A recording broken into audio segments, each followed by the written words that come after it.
You're listening to the Crochet Conversations podcast with Ines and Mel, and this is episode 29, Letting the Yarn Dictate the Project. Hello and welcome back to another episode. Hello guys. Boy, what a week. Really, what a week. Before we begin, I want to say thank you again to everyone who came down to our event. Yes. Well, I mean, it's not our event, but it was an event that we were a part of. And it was so nice getting out of the studio for once. Yeah, correct. And being in a pop-up market, I mean, we've been waiting so long for us to have a chance to, to do this again. to do this again. And also because in Singapore, we've been in some sort of lockdown for almost the past 2 years. And it's only been, recently that they allowed a group of more than 2 packs out and about. So this event was like perfect for us. So anyway, give us some time to decompress and finish our custom orders, and we have decided that we're going to make a full episode talking about the event and what goes on behind the scenes and all that, because it's something that we get asked often sometimes. And it's something that we used to do quite often in the past, to go out there and have to attend pop-up markets and events and stuff like that. Yeah, at least I would say like 4 times a year, I think. Yeah, that's basically every 3 months. Wow. Yeah. Wow. Wow. Yeah. Yeah, and there is a lot to talk about and to prepare for events like this. And also I get questions from younger crochet makers, and they email in asking, do you have any advice for people who are just starting? Like, is there something I need to know about? Or, when I meet friends who are starting their own business and they say, is there anything I need to know about the Singapore market, and how do I, get one foot into the door? Right. So we've decided that we're going to talk about that in another episode. Yeah, in the coming weeks, we will dedicate one episode on this. One full episode. But we didn't want to talk about it until we've had time to plan our episode and decompress from a really, really busy month. Definitely. So, let's talk about today's episode instead. I decided to come up with this episode because when we were at the event, there were a lot of you guys who came up to me and said, I've got this and this and this yarn. Yeah. And it's sitting at home in my, cubby or stash. Yeah. What can I do with it? Right. I'm sure many of you guys experience the same thing. And so I realized that a lot of you guys are more like me than I thought. Because if you see yarn that speaks to you, you just gotta have it. You got to get it. You gotta catch them all. So, since you guys are like me, I thought that this episode would be really helpful for y'all. Yeah, because you have experience, right? Because it's really helpful for me to follow these steps. Right. And I'm laughing because I feel like I'm just making excuses for myself why I should buy yarn. But I think it's quite common that people buy yarn without a specific item in mind, just because it looks nice. Yeah, and I guess it's helpful if you can share, like what can you do with all this extra yarn that you have. Yeah. And I mean, sometimes when you're in the store or you're browsing online, the yarn needs to speak to you, however beautiful it is. If it doesn't speak to you, you shouldn't get it. But if it does, and most often than not, the yarn wants to speak to you. I was just about to say, there's a lot of yarn that's talking to you, I guess. So I have broken it down into a few different steps. These are things that you can, it's like a little checklist when you have yarn in your stash and you don't know what to do with it. It's like a little checklist for you. Okay, so I want to repeat that this episode will be for you. If you already have the yarn, you just now need to decide what you want to do with it. Right, and it's so funny because I titled this when I was doing my research as I have bought my yarn. What now? Question mark. Yeah, now what? Yeah, now what? Now what do I do with it? Stare at it because it's pretty. There is some yarn that I buy just because it's pretty, and I don't know if I ever... Some yarn? Most of the yarn. I don't know if I'm ever going to use it. It's just that I bought a few colours, and these are some of the yarn I got when I was in Germany. Right. And it's just like a funny, flat polyester, polyamide kind of material, and it's only like 50 grams, so It's just one of those decoration type yarn Right. that's pretty to look at. But, So well, I do understand where you're coming from, especially if we get yarn from overseas, because we don't often see, maybe that it's type not the of same yarn. type of yarn. Yeah, or variety of yarn that we have in Singapore. And I think it's very interesting to see where the different countries, Yeah. what kind of yarn they prefer. Right. For example, when we were in Japan, there's a lot of cotton, a lot of variegated cotton, which works perfectly for me because that's what I like. Right. But say when I was in Germany, it's not even wool, but it was a lot of funny blends. Different blends, right. So it's like 95% cotton, 5% lurex, or Okay. 5% polyamide. Or, like a polyester wool blend or a polyester cotton blend, Right. which is not commonly found in Japan, for example. Right. Because we didn't see much polyester. No, yeah. And even in Singapore, the preferred type of yarn, I think it's acrylic. Because wool would be too heavy and Yeah. too Thick. too thick, and Yeah. we don't have the climate for thick woolen anything. Yeah, right? for sure. Yeah, so acrylic seems to be what's popular here. In Japan, for example, I've noticed cotton seems to be popular there. And Yeah. it's just interesting to see where different countries, the preference in the yarn sort of reflects Yeah. their culture. So I think it's quite interesting in that sense. So anyway, before we ramble on any further, let's just talk about the different steps that I have broken down for you today. So the first step, I think, is just to decide how much yarn you have with you Right, of course. at this current moment, right? There's no point starting something if you don't even have enough yarn for it. Yeah.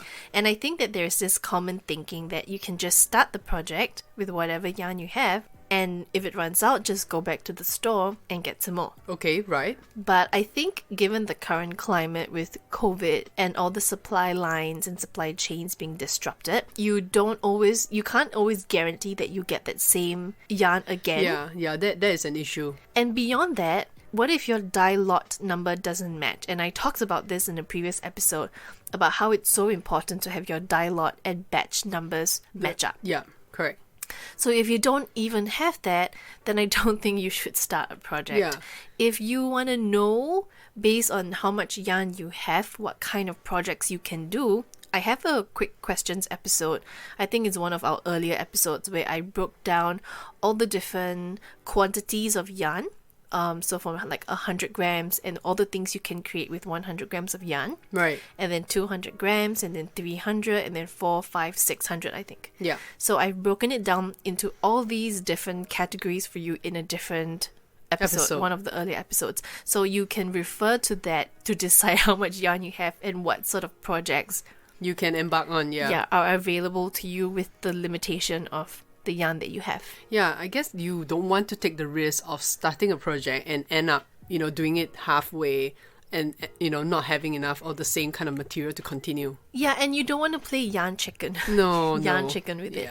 And if some of you don't know what yarn chicken is, it's just kind of like a mental game that, crocheters and I think knitters as well, I'm not quite sure, that we play with ourselves. So we try to finish a project as much as possible, and when we know that we have a little bit of yarn left, sometimes we're not very sure if that little bit of yarn is enough to finish that final 10 stitches. Yeah, but so you we go just go ahead and anyway. take that risk, yeah. Yeah, and it's just you hope and pray that you have you enough win. yarn to finish, and if you do finish, you win at yarn chicken, and if you don't, then I'm sorry, you've lost. So you also don't want to be playing yarn chicken because the final 10 stitches or the final row, it's so dangerous and tricky to be changing yarn colors at that point. Right. Because that would really severely affect the durability and the structure and strength of your project. Right. And you do have to leave some yarn at the end, right, to sew it in. You do, and it's just the more yarn you leave at the end to sew in, the more knots you create, the further away you weave in the ends, the more secure your project will be. Yeah. Now, step number 2 is we want to determine how thick the fabric will be. Okay. We want to examine the thickness of the fabric so that we can decide what we're going to do with it. Yeah, of course. unfortunately, and I know you guys are going to hate me saying this, I have a feeling I know what you're going to say. okay, you have to swatch. There you go. There is no escape from swatching, unfortunately. There is no magic solution that can, there's no directory that you can enter in and figure out what your stitch pattern is. Because no one crochets like you. You are an individual person. And I think especially in this case, because you have that maybe 2 balls of yarn, and if you don't swatch, you are not going to know how much you need to complete that project, right? Yeah, and you can try, to just jump right into the deep end and live life on the edge, which I sometimes do. But that's only because I have experience with a similar type of yarn. Right, and you're confident that you have enough, for example. So, if you are quite sure that you have more than enough, so for example, if you've listened to that previous episode that I talked about, and you have, say, like 500 grams of yarn, and you want to make a scarf, okay, you probably only need 400 grams. So if you're quite certain that you don't need to swatch because you've got more than enough yarn, then go ahead, And especially if you have experience with that type of yarn, then you probably could get away without swatching. Right. But I consider your previous works kind of like swatches. Yeah, that's what I was about to say, because you know how it's going to be like, sort of. Exactly. And okay, so let's work under the assumption that this is a brand new type of yarn. You've never worked with it before, and you don't know how it's going to, how the final product is going to look. Right. Then in that case, you have no choice but to swatch. But to swatch it, yes. And I hate to swatch, and I'm laughing too because, if I can avoid swatching, I definitely will, and I have many times. Yeah. But there is just no getting around this, especially if you already have the yarn and you don't know what project you want to make with it. Yeah, exactly. So examine the thickness of the fabric, give it a swatch, see how the buildup of the fabric lends itself to the final texture. So for example, is the fabric too thick? Is it too thin? Is it something that you can, you are in control of? Is it something that you can change? Maybe you need to go up a hook size, or maybe, you go down a hook size, maybe. Perhaps you could mull the yarn, which is to double up the yarn. Right. There are a few things that you can change. Figure out what your gauge is. So how many stitches are you getting, in a 4x4 inch square? Does it have enough drape? Is it what you're looking for? And then decide from there. If it's too thick, could you maybe do something like a bag or like a household accessory? Right. Or if it's too thin, maybe you want to reserve this material for like clothing, or like a top or a kimono or a scarf or a shawl or something wearable that you want it to be thin. Right. But you won't know any of this if you don't swatch. So unfortunately, there is no getting around it, like I said. So definitely do several swatches, and hopefully you For sure. get an idea, maybe even what you plan to do with that material. So basically, to build on what Mel said, you just want to do maybe a few swatches, one with the recommended hook size, one with something smaller, and one with something larger. Yeah. And see how it lends to the final texture, so like I said. Kind of experiment on it. Yeah, and decide which one you like best, because just because it's a recommended hook size doesn't mean it's a texture that you would necessarily like, because I know all the recommended hook sizes for yarn leaves me with too much drape, and I don't like too much drape. I'm quite a tight crocheter. Yeah, so at the end of the day, it really depends on what you like. Exactly, and I love that you said that, because it leads me straight into point number 3. Oh. Which is to figure out what you like. Right. To figure out what you want. You don't want to be making something for the sake of it and then just don't ever end up using it. Right, of course. I think that's a waste of, your material. Firstly, it's a waste of time, and time is money, and material is money. So you don't want to be wasting any of the resources you have, right? Especially if you want to keep yarn in like one nice quantity that you could potentially maybe do something at a later date if that's what you want. Yeah, and the effort that goes into making it. Exactly. So don't make something you don't like just for the sake of it, okay? So here are some things you can maybe ask yourself to figure out what is it you like, or what is it you want to make. Firstly, do you want it to be a wearable? Do you want something that you can physically put on yourself to wear? Right. Or maybe do you want it for your house? And also depending on the color scheme, like where can you see this color? Maybe you want a blouse, but maybe you don't want like a hot pink crochet blouse. Right. Or maybe your room is like hot pink and you don't mind something. I don't know. You just need to decide where you want this color scheme, where you can see this yarn sort of fitting into your life. Right. Okay, and then next is it for yourself or is it a gift? Right. Yeah, you're making it for someone. And I think if you're making it as a gift, then there's an extra step of consideration you need to think about. You need to think about the sensitivities of that person. Do they have any allergies? Can they maybe not use acrylic if they've got allergies? Do they need, cotton, or do they have any religious limitations that would prevent them from touching certain, byproducts of animals? Right, yeah. If they're vegan, maybe don't get them wool, Yeah. All these things you need to think about. Okay. And then so once you've figured all that out, then you can sort of narrow it down to what projects you have the options to make, what projects are available to you. Right. Now, step number 4 is to now, once you've decided what you want to make, let's say, for example, maybe you're making a blouse, now you need to look for a pattern. You need to decide, how fast you want it to build up, what's in your pattern, how many row repeats do they have, how many stitch repeats, how complicated do you want it to be? Yeah, I think that's important. How many color changes you want, in overall, does it match what you're going for? And looking for a pattern, I will say, can take a little while. Yeah. Because oftentimes I find myself narrowing it down to 2 to 3 patterns. Okay. And then I just can't decide from there because I want to do everything. Right. Okay, so here are some things you can ask yourself to help you make a decision. Right, to filter it down more. To filter it down even further to decide, what your final project will be. So A, how much money do you want to spend on it? Right. A lot of free patterns can be found on their blogs and whatnot, but you kind of have to be on their blog to look at it. So it's not very convenient. You can't print it out, not always. Yeah. You can't annotate and write your own notes and make your own modifications. So if you want to get a free pattern, you could do that, but keep that in mind. Other times you could buy a pattern of Ravelry or Yarnspirations, but do you want to be spending money on a pattern? Yeah, okay. Because sometimes, if I know I want something simple, I don't always want to spend money on a pattern. Yeah. If I can look at a photo and figure it out, I will try to do that. Because that's just the way my brain works, right? Yeah. So if you're similar to me in that sense, and you like to figure it out and reverse engineer different things, then maybe you don't have to buy a pattern. Yeah, maybe don't spend money on a pattern. But if you feel like you don't have the time to do that and you just want a quick, simple solution, go spend money on one. And also, when you're talking about spending money on a pattern, it could range from $3 to maybe I've seen one that's like $30. Wow. So it's really up to you and your budget.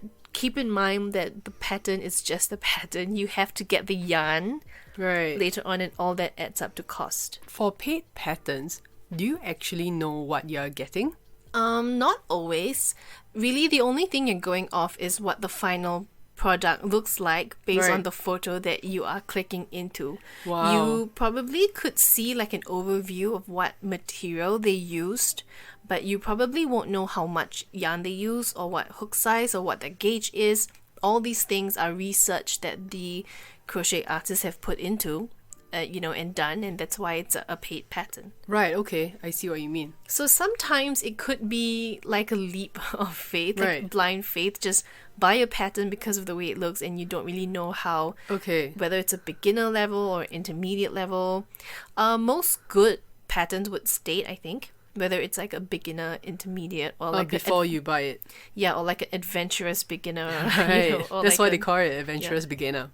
Or advanced beginner, but I think I have seen a switch where people are starting to use the word adventurous beginner rather than advanced beginner, because that's kind of like, so are you advanced? Or are you, right. Yeah. So good patterns will tell you, but you don't always have good patterns like that because, what if you're getting a pattern that has been transcribed from a different language?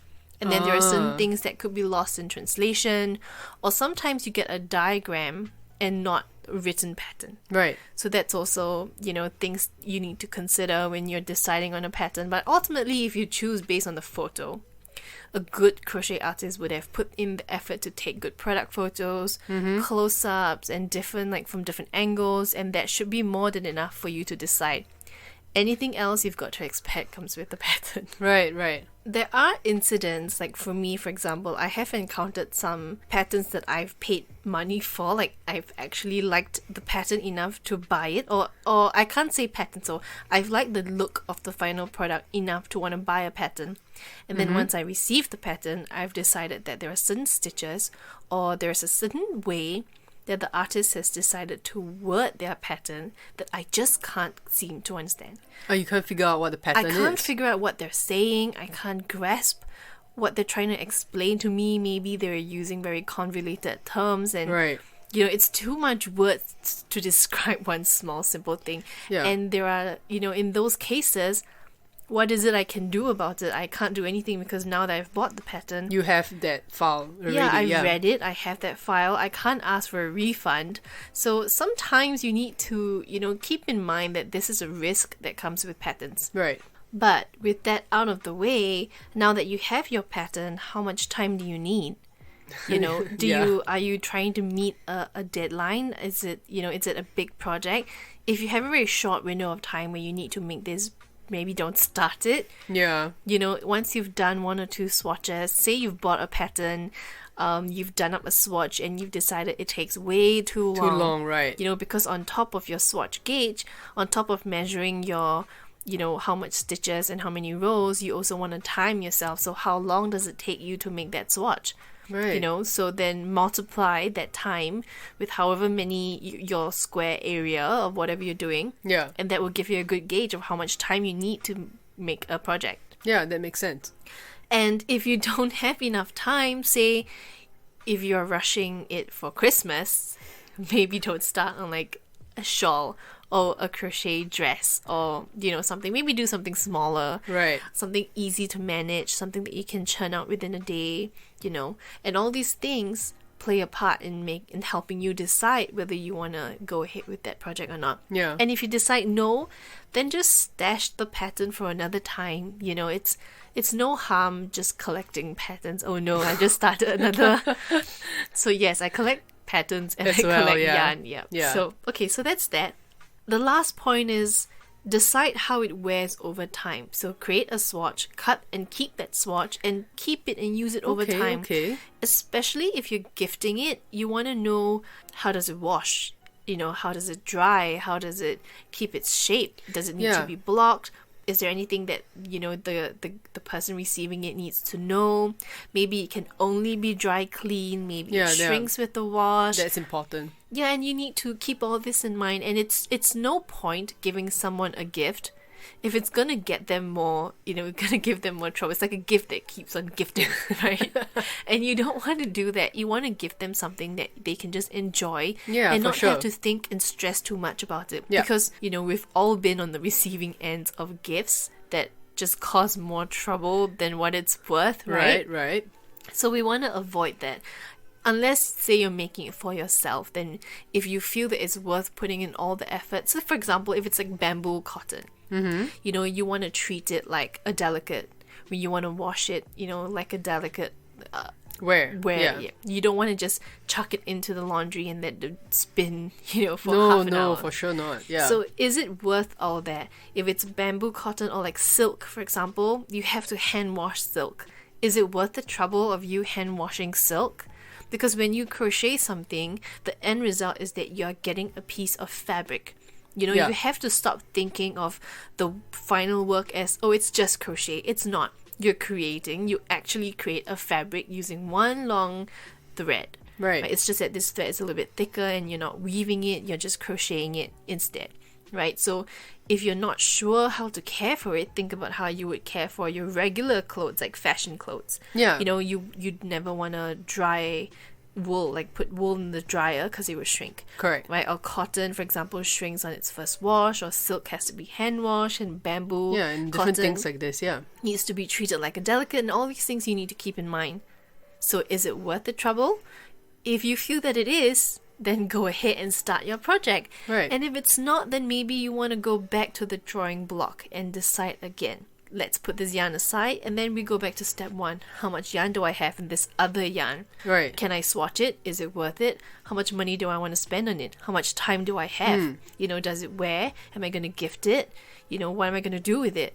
I think your last point is definitely something that a lot of us, I think, forget, you know, that it's so important to remember about taking care of the material. Right, yeah, and you've spent so much time and effort Yeah. into making, and it really takes a long time. It's not fast fashion. It's really, I mean, it's durable if you take care of it, but it's a slow process. It's like a slow, mindful thing that you can do. And at the end of it, you don't just want to treat it mindlessly, Yeah. right?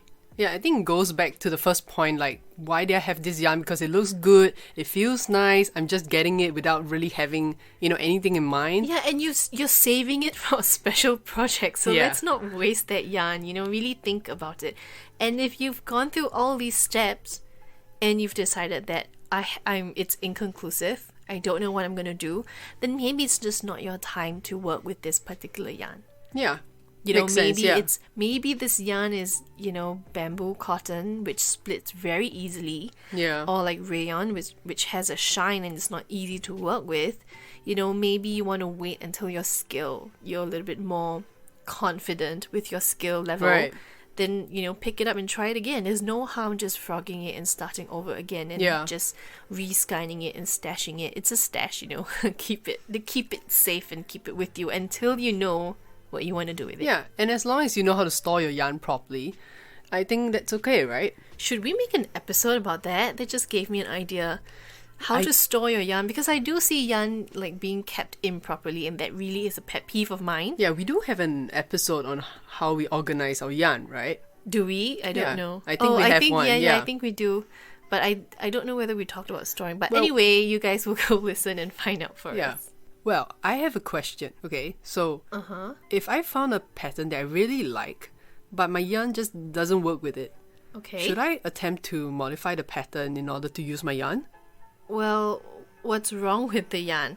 Okay, I think in that case, you first need to decide what about your yarn is not working.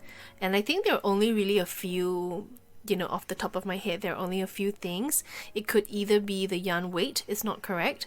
So that's the thickness of the yarn. Maybe you want something that's more drapey and your yarn is too thick. The next would be, you know, maybe the look of it, maybe the aesthetic of it is not correct, doesn't match what you need. Right? And also I think the quality of the material makes a difference. Not all yarn is made equal. Yeah. Not all acrylics are made equal. We know that. Yeah. And maybe, you know, it's too scratchy for a sweater. Maybe it's too smooth for a household product like a basket. I think first you've got to decide To define what is wrong with and it. yeah, to diagnose what the issue actually is Right. and why you feel it's not working. Are you saying this after several swatches and you just can't figure it out? And then maybe, you know, think about marling the yarn, like I said, or you could even split the yarn. I don't recommend it, but maybe you could dye the yarn a different color. You could modify the actual yarn itself. You could. Right, okay. You know, there's so many things you can do with it, but if after all of that swatches, after all of that experimentation, you've decided that it's still not working, then maybe it's just not the right project for you. Right. Okay. Maybe it's just the hook. Sometimes, like, just like how not all yarn is made equal, not all hooks are made equal. It could be the tools, right? Yeah, sometimes it could be for example, a 4mm that you get from Japan versus you get from Germany or Europe. I've noticed across the board, and I'm generalizing here, but it's something I've noticed is sort of consistent throughout Germany, for example, or in Europe. Right. All their crochet hooks have sharpened noses, whereas crochet hooks in Japan or in Asia have a rounder noses. And I don't know if Right. it's they're mimicking the racial Who knows? differences, but you know, that's Okay. what I've noticed. And I feel that having a crochet hook, say Tulip brand is from Japan, right? And Yeah. the nose is a lot rounder and fatter, and so it creates like a nicer pull through. Right. Whereas, you know, a sharper nose, like the ones I got from Germany and Europe, Yeah. it's a little bit harder for me to pull through because the nose is so large and long and sharp. Right. that I need to pull through a lot, and that create one same fabric done in both stitches. The one with the larger nose creates a tighter tension but a looser stitch. So it's got a lot of gaps in between, and it's just not working out for me. Right. But, switch it to a different hook and see how you like it. Yeah, that's a good point. It didn't occur to me that maybe you just need to change a different hook, a bigger size or a smaller size, Yeah, and I think in general, there really is no pattern that doesn't work with any yarn. Any yarn you get and any pattern you get, you could just randomly match up the two, and you can still create something. It Oh. still will work. It's just maybe not what you want. Right. You could get a really heavy, like a size 6 or 7, super bulky, roving or jumbo yarn, and make a t-shirt out of that if that's what you want. That could still Right. happen. It's just you don't want something so thick and heavy, and maybe it's not as practical, but if you're an Eskimo, maybe that might work. Yeah. Who knows, Yeah, so my question, actually, it doesn't work that way because I can still crochet something out of it. Is just that it's not something that Yeah. I like or I want. Exactly. So Okay, you okay. can do any pattern, and you need to experiment with modification. It's never just a one-stop shop answer. Right. You need to figure out what you like, and sometimes that takes a little bit of, like work Time. around. Yeah. And usually, if it's a yarn issue, there is no amount of like stitch repeat modification or row repeat modification that you can do I that would see. help, because it's the stitch, right? And there's nothing wrong with the stitch. It's something wrong with your yarn. It's not matching the project that you want. Right, I see. Okay. So once you can figure that out, there's no point trying to struggle to work with the yarn. Yeah, can't force it. Yeah, you can't force it. Yeah, you may however much you like this color or look or aesthetic of the material, if it just doesn't work with the pattern, it just doesn't work for you, and don't force it. You find some other yarn that works. Right, It's like okay. fate. If the yarn speaks to you, it speaks to you. Okay. So to recap what I've been saying this whole episode, I'm going to break down the steps again in a quick summary. Okay? So point number 1 is to decide how much yarn you have. You can only work a certain kind of projects Right. depending on the yarn quantity. Of course. Okay? Refer to our previous episode if you need to, but first you need to decide how much yarn you actually have to work with. Number 2, swatch it. There's no get around swatching. You need to examine its thickness, see how the fabric ends up. Is it too thick? Is it too thin? Yeah. Right? Step number 3, once that's done, figure out what you want. Decide, do you want it to be a wearable? Do you want it to be a household stuff? Is it a gift? Is it for yourself? And if it's a gift, what other considerations do you need to take into account? I mean, if it's for a child, don't Yeah. give them something that's really exquisite and tears in an instant, right? Right. Point number 4, look for a pattern. Decide on a few things. How much money do you want to spend on it? How much time do you have left to spend on it? And how does it wear over time? Is it too troublesome? Is there any washing instructions they need to take note of? Yep. And only once you've decided on all these 4 different points, then you can go ahead and decide and start on your project. So there you have it. These are all of my personal steps. These are the things that I do when I have yarn, when I buy all this yarn and I don't know what to do with it. Right. If you don't do these things, I want to know, because although I think it's working for me, I still buy yarn and I still don't do anything with it. So maybe Yeah, I think it's you're not as effective as I think it is. Well, I think your issue is that there's so many things that you can do with it, so it's about filtering it down. Yeah, and also that I buy yarn faster than I can crochet. That is so true, I that think is that's true. the biggest issue. But Yeah. if you have your own technique for figuring out what you want to do with the yarn, share them with me, because I'm always interested in knowing other people's, process, and Yeah. see how I can optimize my own process. Yeah, exactly. So leave us your questions. You can find us on our Instagram or of our Facebook. We are at Crooked Crochet SG. Or better still, WhatsApp me. Give me a message. You can find us at +65 91272743. Or you can just email us. I love reading your emails, because I think it's, people who email us tend to write a little bit longer. stories and Yeah. passages, and that's what I like to read. So email us at crookedcrochetsg@gmail.com. Anyway, all the information will be down in the show notes, so you want to check in that. And remember to let us know if it's a question for the podcast, to state that in your email or anywhere else that you would like us to answer that. Yeah, okay. I think it's funny because I think some of you guys maybe are like a little bit excited to write in.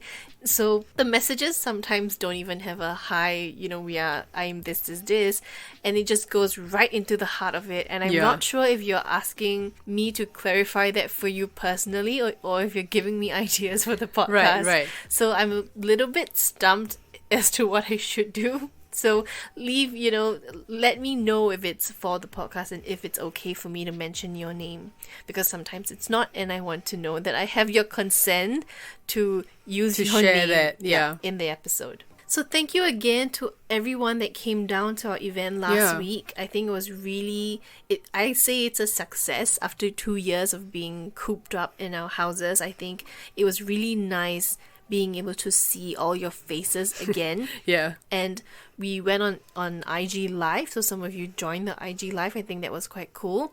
So thanks again, really. It made such a difference to see, like, to finally pair names to faces. Yeah, and for those who actually came down because you heard about this event from us, just to get your Christmas gifts or just to say hi, really, thank you so much for your support, because it makes, doing this so much more fulfilling and rewarding. And fun, yeah. And fun, for sure. So with that, we will leave you here, and I'll see you next week again for another episode, and in fact our last episode of the year.